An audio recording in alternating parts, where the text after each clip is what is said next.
Howdy, fellow Vine Trippers. I wanted to take just a moment before the show starts to let you know about a great website called Texas Wine Lover. They can be found at txwinelover.com. And they have a comprehensive website that can become your go-to site for information on Texas wines, winemakers, and the wineries that can be found in this state. They even have a phone app that you can download, and that will help you plan your route to create your own wine trip. So make sure and check them out at txwinelover.com.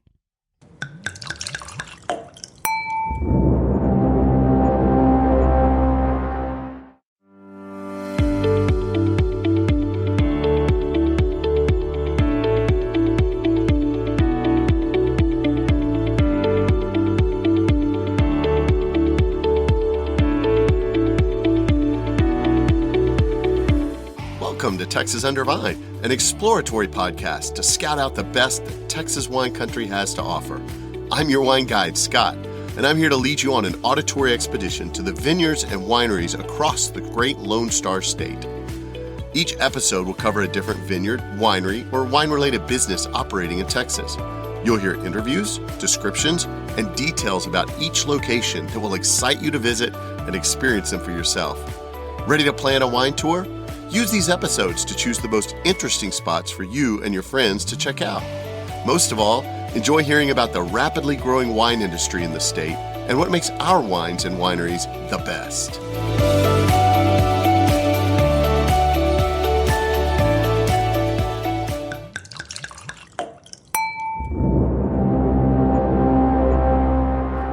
Howdy, fellow Vine Tripper.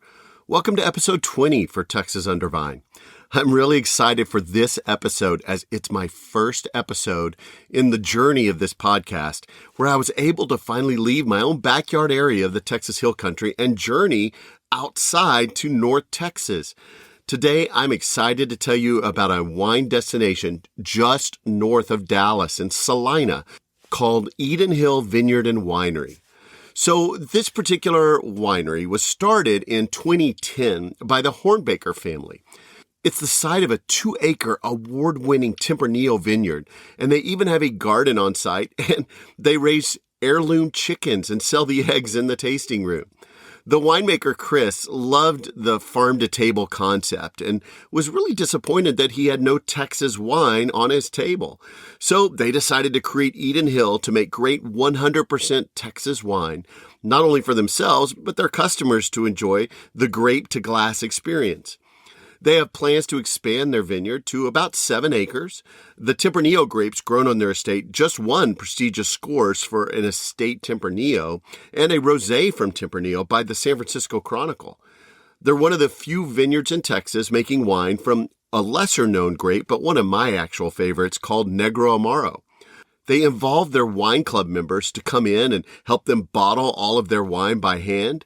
It's a very sustainable operation. Chris will tell you in the interview a little bit about it, but the building design is set so that it will capture rainwater. And they're one of the only wineries in Texas to use only rainwater for their irrigation and even all of their cleaning. They specialize in Spanish and Italian varietals for their wines, as they've found that they do very well here in our Texas heat. If you live in the DFW Metroplex area, they're only about 45 minutes from most anywhere you could drive from in the Metroplex. They have a tasting room for seated tastings at the winery in Celina, but they also serve tastings bar style at the Dallas Farmers Market. So if you're out at the farmers market shopping for some great fresh vegetables and things like that, stop in and you'll try out some of their Texas wines to go on that table. I had the pleasure of meeting up with the winemaker and one of the owners, Chris Hornbaker, on a recent trip to the winery. It's funny because we actually went to college together and we were acquaintances and friends in Austin during our growing up years. So it was great to actually reconnect, to catch up with him in this new family venture. And so let's hear what he had to say about Eden Hill Vineyard.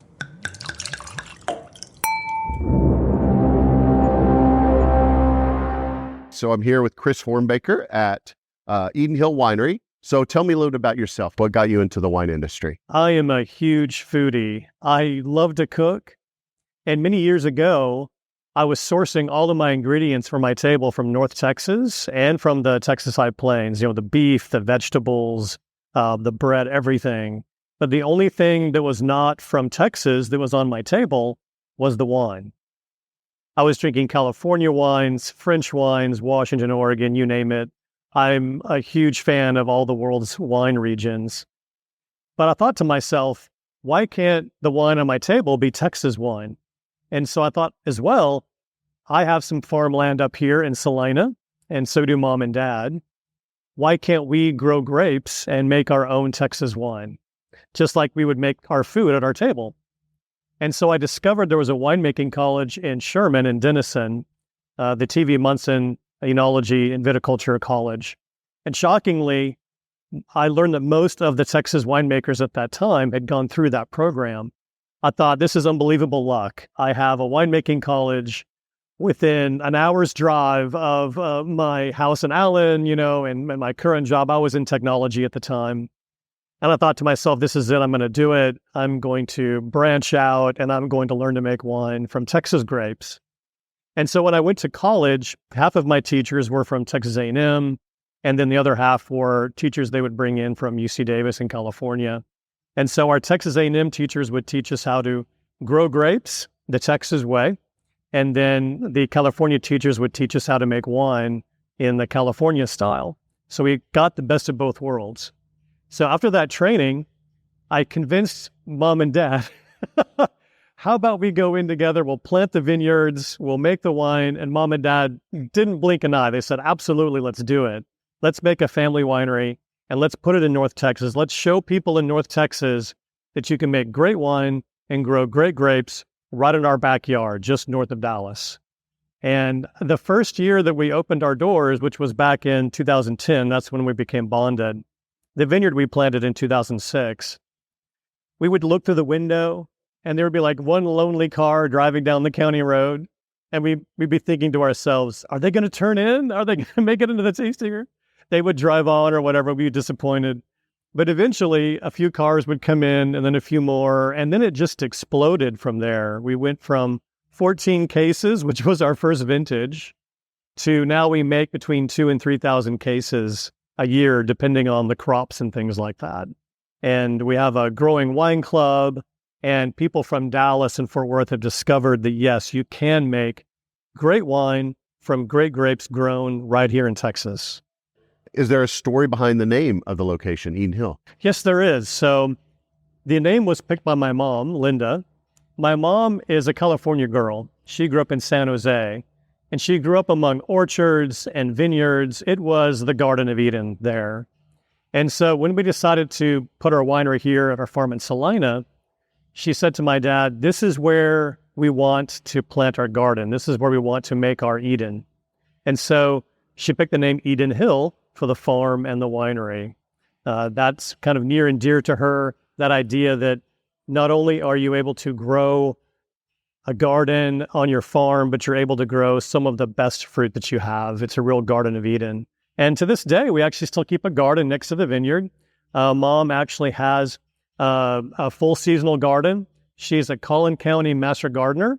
So if anybody wants to come up to the winery and get some good gardening tips, she can absolutely tell you what to grow in which season. And she also raises heirloom chickens for the eggs that we sell to customers. And those are some of the best omelets you will ever make when you get the eggs yourself out of your own chicken coop. So you are still literally farm to table for where you wanted to be. Yes, we say farm to table. As a winery, being a Texas winery, we'll say grape to glass as well. It's really fascinating, too, because a lot of people, when they come into the winery, they drive past the vineyard. And when you come out to Eden Hill, you're able to get the full experience.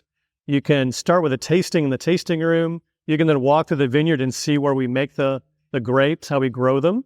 Our vineyard is a 2-acre Tempranillo vineyard. It's an award-winning vineyard, which we can talk about in a little bit. And then you can come into the winery, like where we're sitting now, in front of the barrels, the tanks. There's lots of production noises, of course, going on in the winery right now, but these things are really important to us to show to customers that Eden Hill makes everything from growing the grapes. We make the wine, we bottle the wine by hand, and then we pour those wines for our customers in the tasting room. So we don't bring anything in from California or Washington. We are 100% Texas-grown grapes, 100% Texas-made wine.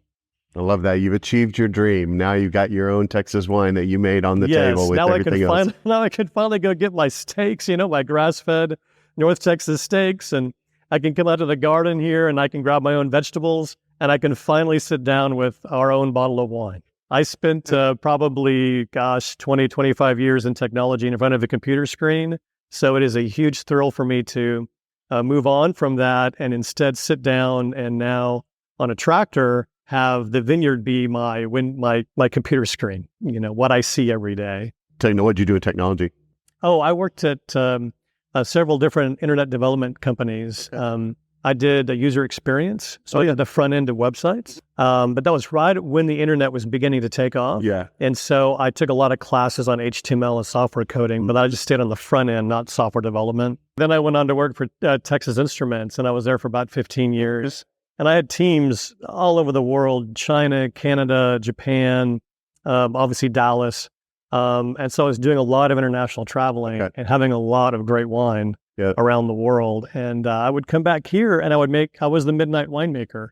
I would work my job at TI, and then on the weekends I would come here to the winery and make the wine, barrel it down, bottle it, work on the marketing, things like that. So back in 2019, right before the pandemic, I walked into my boss's office and I said, I'm going to do it. I'm going to go ahead and change my career, my life, and I'm just going to be a winemaker full time.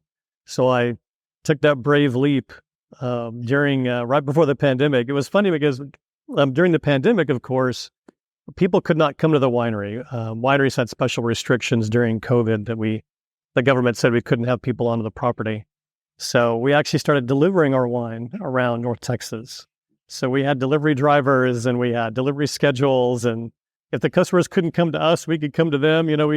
We'd drop the wine off on the door with a sanitized pin for them to sign for it. And then I would back off down the street and I would wave at them as they opened their doors. It was a pretty wild time during COVID. But the good thing about that is that also during COVID, you had the entire farm to yourself. I mean, you could walk through the vineyard, you could go hang out with the chickens, you could drive your tractor, you had room to roam. So in a way, it was almost like good timing that I went into agriculture right before the pandemic. So let's talk a little bit about the wines and the grapes. Where do you source your grapes? You said you had about 2 acres of Tempranillo here. Yeah, so in North Texas, pretty soon we're going to have 7 acres under vine.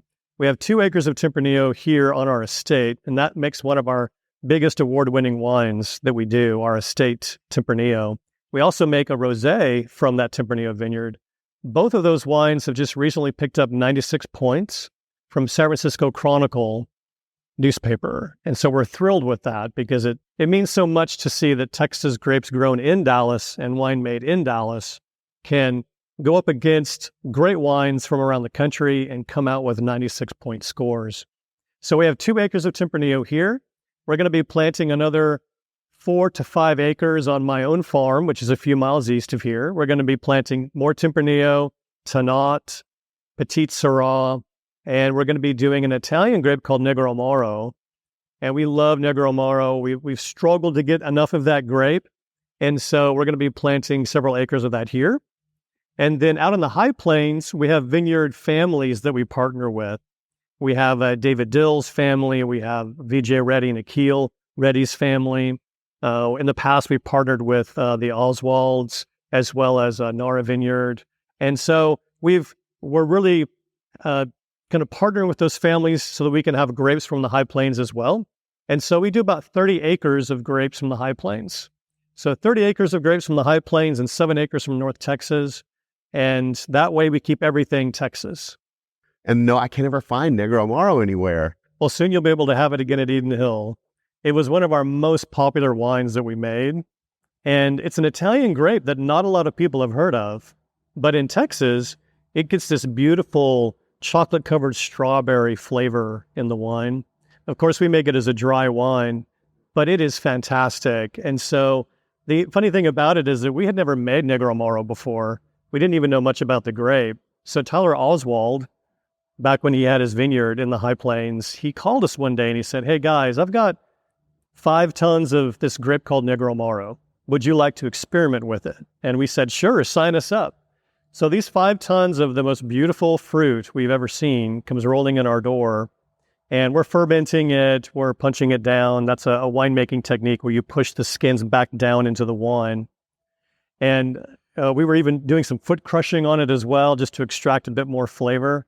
And we didn't know what we were going to get from it, because whenever you take a European varietal like Negro Amaro and you grow it for the first time in Texas, you're never quite sure what the climate's going to do to that grape. Will it taste the same or will it be pleasantly different? Well, we were just blown away. The flavors and the aromas of this grape are very intense, but it has very soft tannins. Some people have said it might become like the Texas Pinot Noir. And personally, I think it's better than Pinot Noir myself, but I don't mean to offend any Pinot Noir fans out there, but for Texas to find a grape like that grows well in our heat, is also a cold hardy grape, and produces a good crop, that is the kind of grape we're looking for. And so we're very happy to be able to bring that grape back into our tasting rooms. And then, of course, here we are sitting in the winery, but my next question is, do you process everything here on site? Yes. So you'll notice that as we look around the winery, we have all of our stainless tanks, our barrels. We have a 10,000-gallon winery here. And so the production capacity is around 5,000 cases. And then, of course, we have our barrel stack that we're sitting next to right now. These are French oak barrels. We'll do our own French oak barrels. We buy new every year, and then we keep those barrels for 5 years, and then we just kind of rotate through. So every couple of years, we'll buy a new set of new barrels and add them back into the mix. I do like to keep the wines in about 30 to 40% new French oak and the rest neutral barrels. Neutral barrels don't give the wine any oak, but they continue to soften the wine. The new oak barrels is what really pumps that big vanilla cream, new French oak flavor into the wine. So we do like that. We also recognize that Texas grapes can be delicate, and you don't want to overpower those grapes with a lot of oak. So our wines are very fruit forward. They've got a lot of high aromatics. They've got a lot of body. They're very approachable. The tannins are very soft. And we produce all that here. We also bottle in this room as well. We have our wine club members come in, and we've thought about getting an automated bottling line, but our wine club members have said, if you stay around the 2,000-3,000 case production level, that means we can still bottle by hand. And it's a real important part of their experience with us. And so we want to keep doing that. So we bottle by hand in here with our wine club members. We age the wine in this building. This building was actually built in 2018, and it was built to be an above-ground cave. Underneath the skin of this building is a very thick spraying of foam, and this building will stay at about 65 degrees even if the air conditioning should stop working for a week. And that allows us to go and get help to fix the air conditioning and the wine's not hurt. It also means that the building is extremely sustainable. Our electric bill is very, very low for a building of this size. This building is also run completely by rainwater. So we're one of the only wineries in Texas that uses only rainwater in the production of its Texas wines. So this building was designed to capture around 12,000 gallons into our 12,000-gallon rainwater tank. And then that water is triple filtered with a UV light, so it's sterilized. And then we use that water to wash with in the winery. That means we don't have to use a lot of harsh chemicals in the winery when we clean and we steam our barrels and things like that. It also means that it is a very sustainable building because we're not using up the city tap water doing wine production. So that's very important to us, especially because of all the droughts that Texas goes through. So this building was designed from the ground up to be a winery. The floor is epoxied. The wine tanks themselves came from Italy. Beautiful wine tanks. We love these tanks. Very easy to clean. Like I said, the barrels were from France. Our grape press is from Germany. Our destemmer is Italian. It's kind of like, it's like all of the world's wine regions came together to help us make our winery. As a matter of fact, even the rainwater tank is from Australia. So There you go, right? So we're very happy with this building, and we do have some plans for some future expansion for a bit larger winery, and then a new tasting room as well. But yeah, we do it all here. We do it all by hand, and we're probably one of the few Texas wineries actually in the state that does it that way. What are your favorite wines to make? What are your favorite wines that you make? Oh, wow. You know what? I think one of my favorite wines to make now is actually our rosé. Now, rosé is an extremely difficult wine to make, and a lot of winemakers don't like to do it.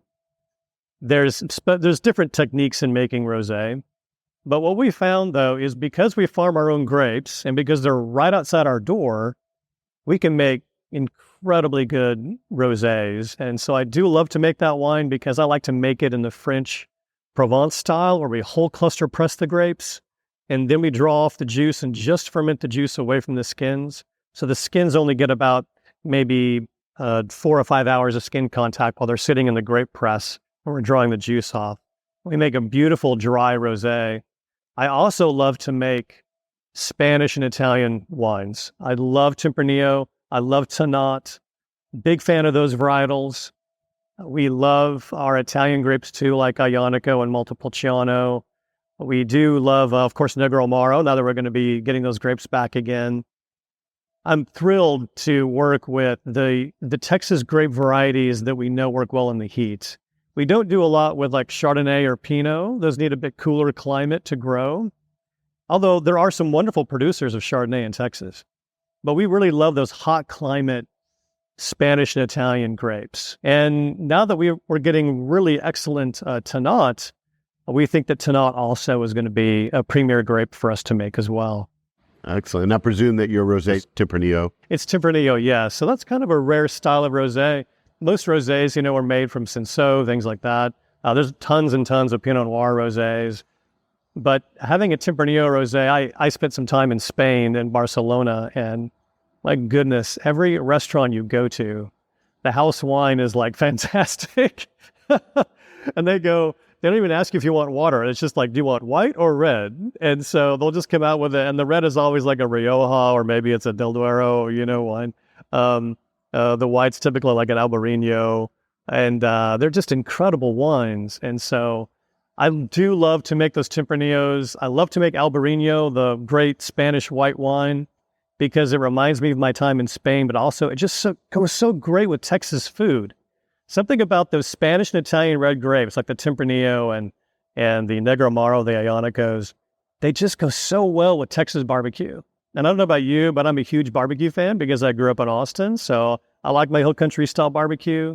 You put some of that sweet, tangy Hill Country barbecue sauce with some brisket, maybe some burnt ends, and man, that Tempranillo and the Italian reds, they just go so well with it. I'm kind of getting hungry just talking with you right now.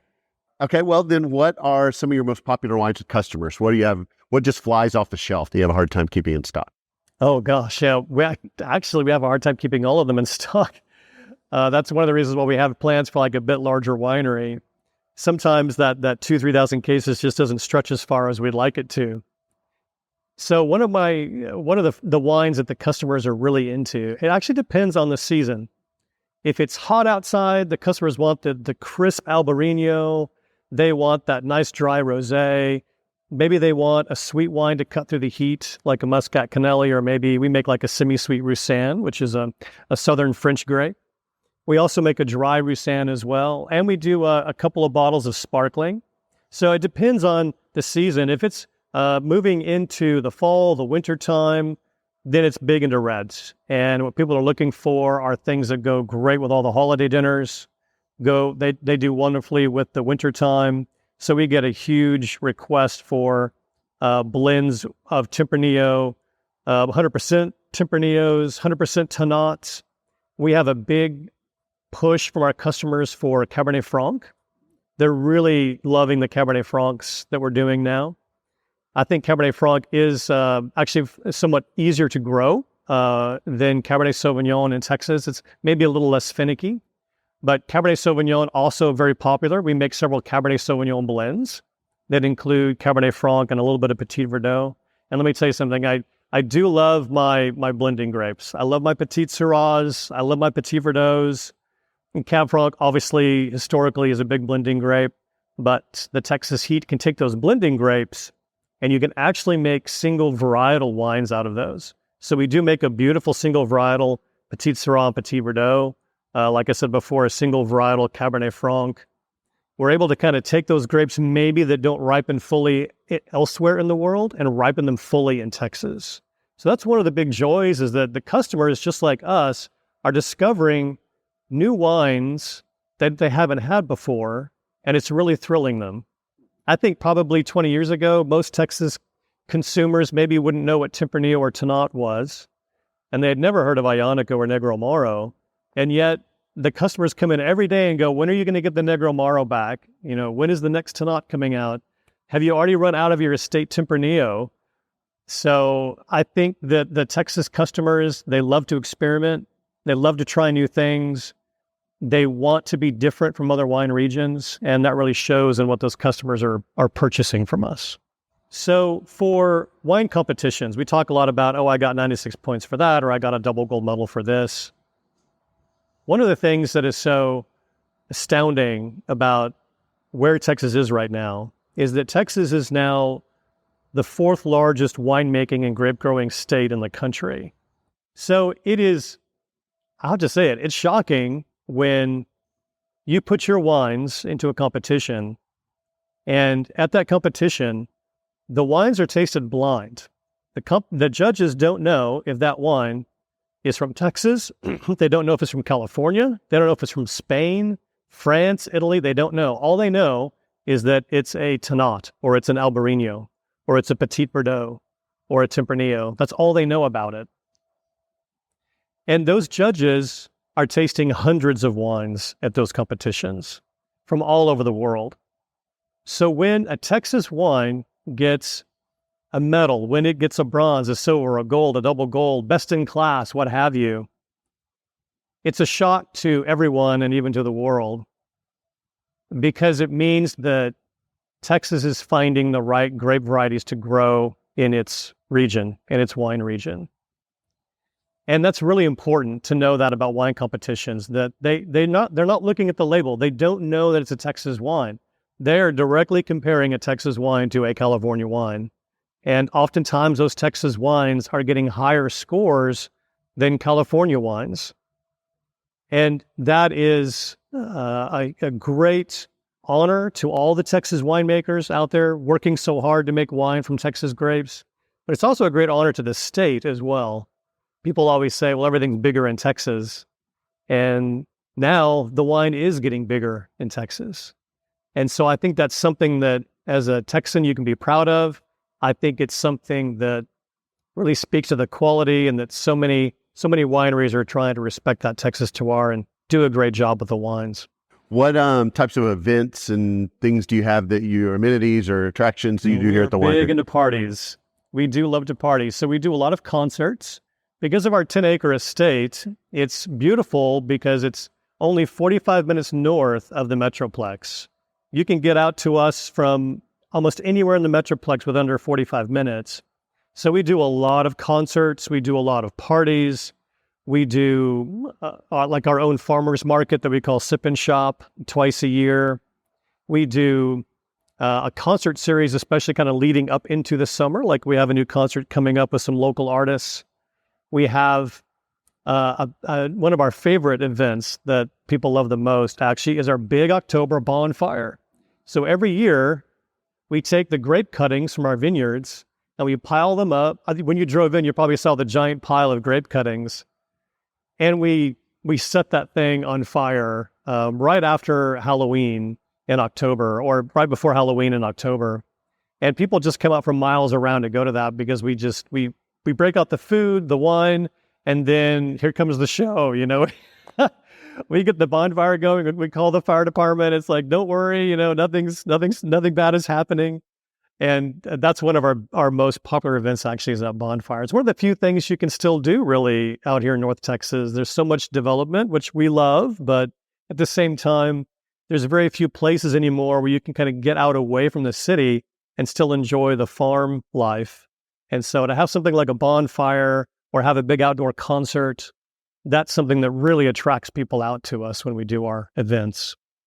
So tell me a little bit, you mentioned your wine club a moment ago. Tell me a little bit about your wine club. So what are the details on that? Yeah, sure. So our wine club is where we take the wines. I actually select 4 wines for each season. So our wine club is 4 seasons.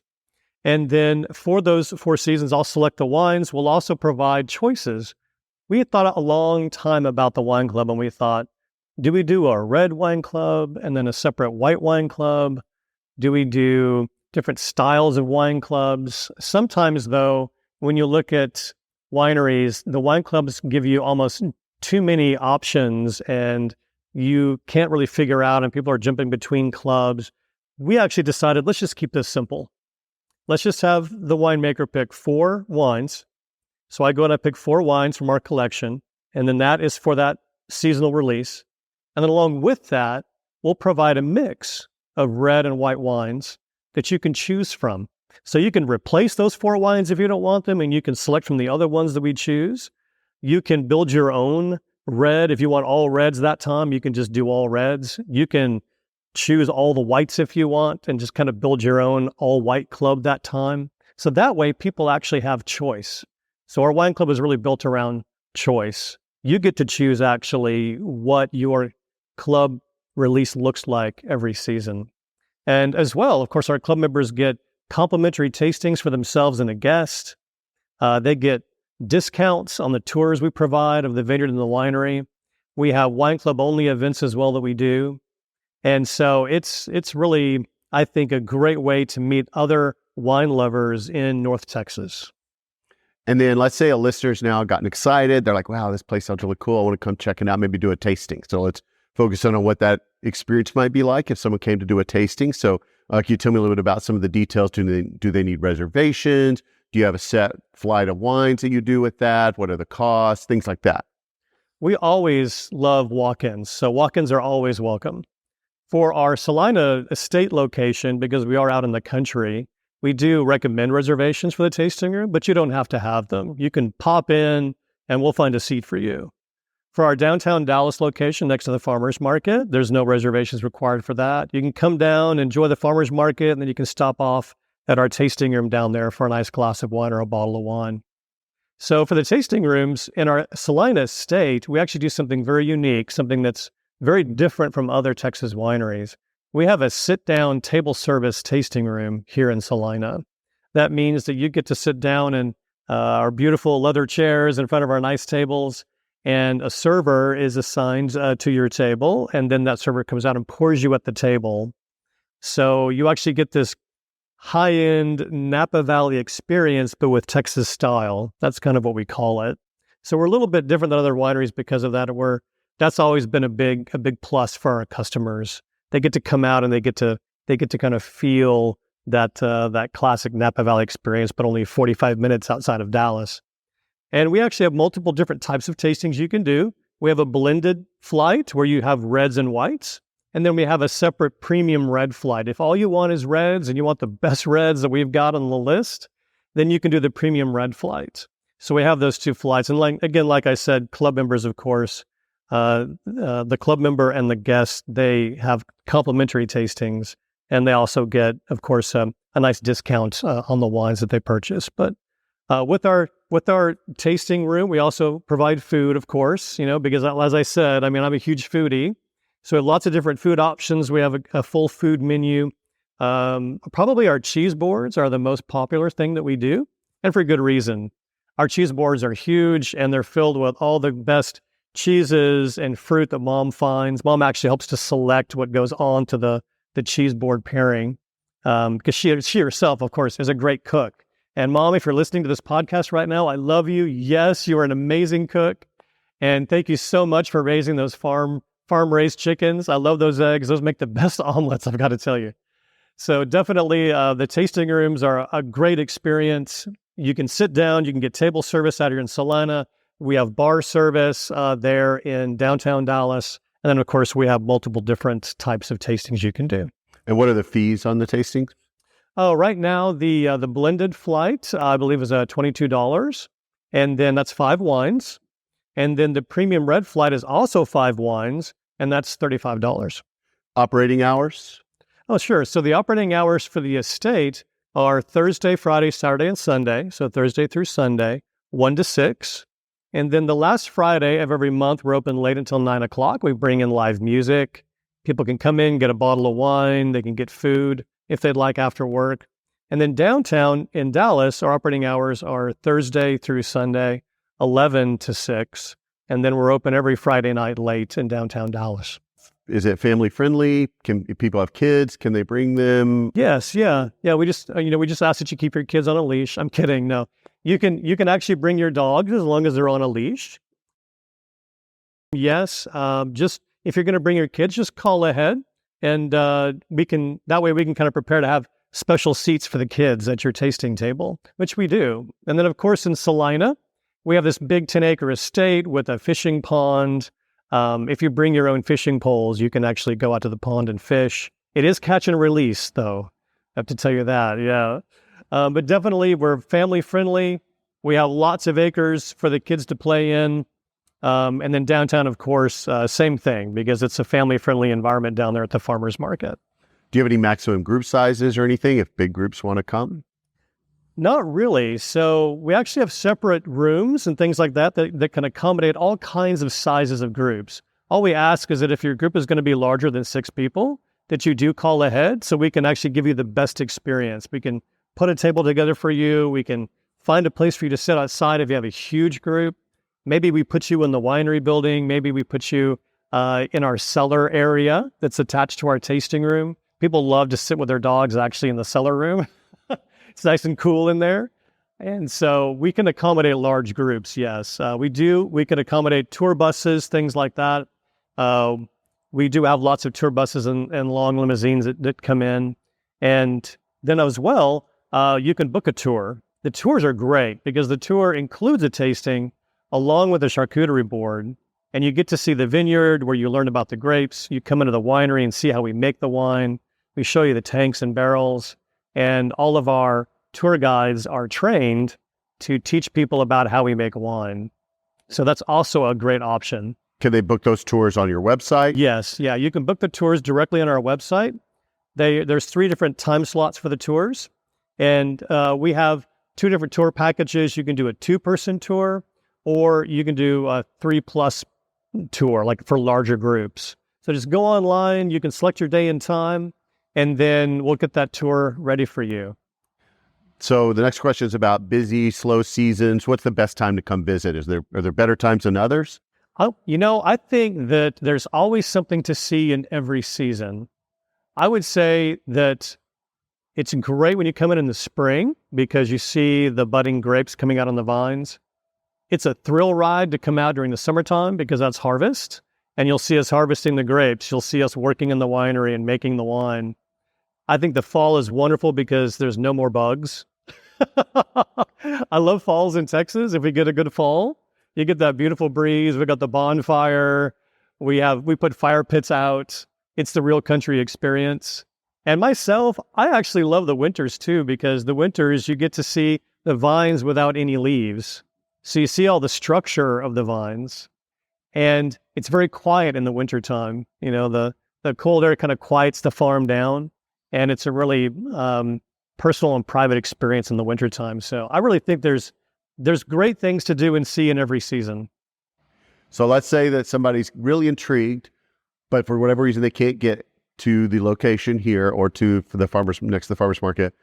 Can they experience your wines? Can they buy them online? Do you do distribution of any kind? Yeah, so you can purchase our wines online, and we don't ship to every state in the country, but we do ship to most. You can also have our wines at different restaurants around the DFW Metroplex, and we self-distribute. So we don't distribute to grocery stores or to liquor stores, but we do self-distribute to various restaurants around town because we're a small winery. We try to keep those 3,000 cases as much as we can for our visitors and our club members. But if we eventually, if we do build a larger winery and increase the production, then we'd go into distribution. But for right now, it's the tasting rooms, restaurants, and online. Tell me about plans for future growth. Sure. So our future growth plans would be that eventually we would move up to 5,000 cases and greater, and then ultimately to 10,000 cases. 10,000 cases for us is large enough to hit almost all the restaurants in the DFW area, along with the Hill Country and even further south, like in the Houston area. But it allows us to stay small enough that we can still handcraft the wines. That handcrafting of our wines is what we're really known for, because we do it all. We don't bring in juice or wine from out of the state.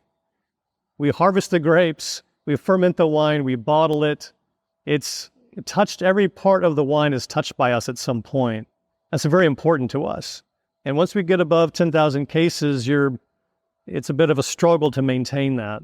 So our future growth plans are everything from 3,000 cases up to 10,000 cases, but then we would stop at that point. Because I said again, it's very important to us that people know that Eden Hill wants to make great wine, because I drink this stuff when I sit down for dinner, and I don't want to drink bad wine. I think maybe there's some wineries out there that don't drink their own wine. We love to drink our own wines, and we love to share them with friends and family.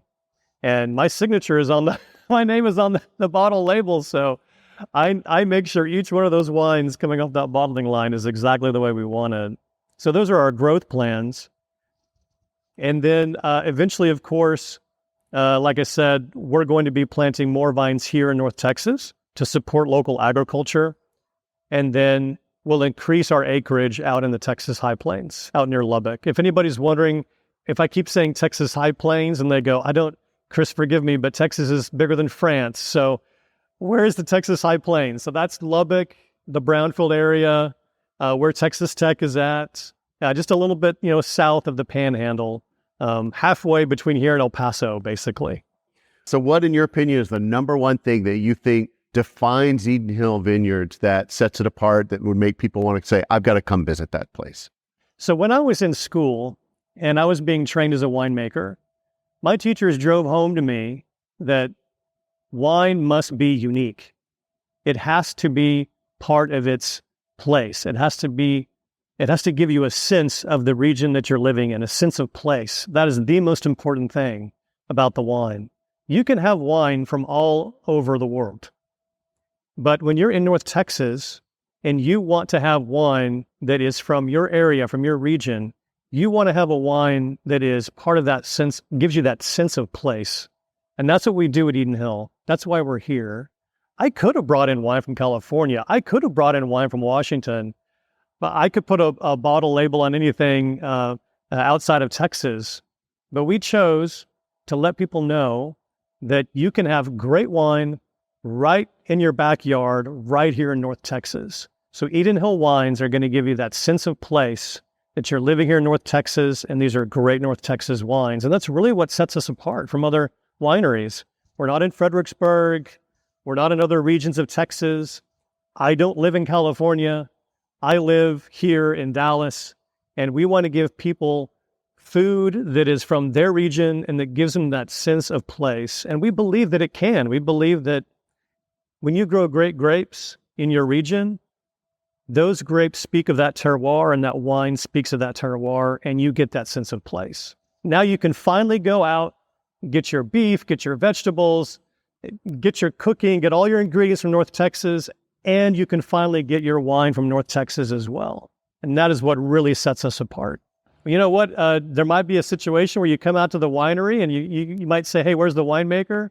You might find me in a tank. You might find me riding on our green tractor. We love our big green tractor.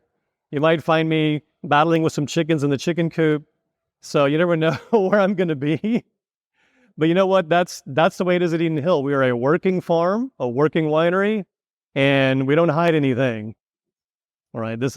You might see us dirty. You might see us knee deep in grapes, but that's farming. That's agriculture. And we want people to experience that. So we're not shy about it.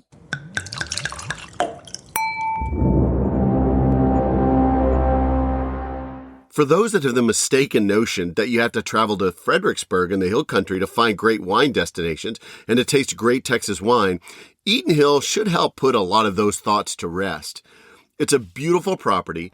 They're making excellent fine Texas wines there, just north of the Dallas-Fort Worth area. Chris and his family are dedicated to making Eden Hill a premier location for Texas wine because, as he said, they drink their own wine with dinner and they don't want bad wine on their table.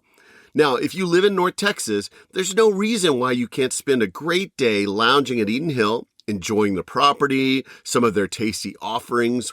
While you're there, you should also get a dozen of those fresh eggs as well. They are just as good as Chris said in the interview. Now, when you decide to make a visit, first go check out their website at www.edenhill.com.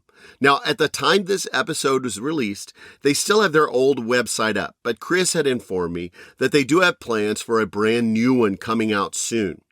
Currently on their website, you can read about their history and get info on the 2 tasting locations, the estate, and the Dallas Farmers Market. You can also shop for their wines, make reservations for the winery tours that Chris mentioned, and I'm sure most of that stuff will still be there on their new site as well. Don't forget, when you go see them, make sure to tell them you heard about them on this podcast, Texas Under Vine. When I did my tasting, I thoroughly enjoyed their 2020 Divine Red, which is a blend of both Tempranillo and Aglianico. I thought it was so good that I bought a bottle of it for my podcast wine library for this episode. But all good things must come to an end, but good things are still to come as I'm off to visit even more great wine destinations. So if you enjoyed my first visit to a non-hill country wine destination, would you please consider supporting the podcast to help me make more of those trips a reality? As a teacher, all expenses for this show come out of my own pocket, so travel expenses are harder to come by. You can help me offset these costs by becoming a Patreon subscriber. Just a small donation per month gets you access to bonus materials for the podcast and helps me cover my costs. Just go to my website, texasundervine.com, and click the Become a Patron link at the top of the page if you find this info worth it to support. Well, don't forget, subscribe to the podcast and follow my socials to be notified whenever the next episode is posted. And until next time, happy trails and bottoms up, y'all.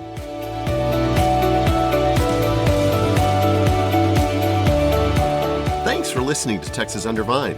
We strive to provide you with the best information about wine businesses all over Texas. Be sure to check out our website at texasundervine.com and follow us on our socials at Texas Under Vine to stay up on all the upcoming episodes. Please email us with any suggestions or feedback.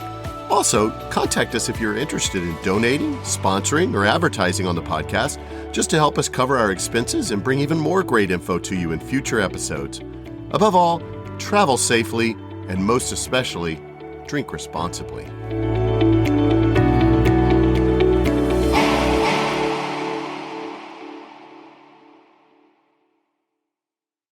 Don't forget to also check out the Texas Wine Lover website and their phone app.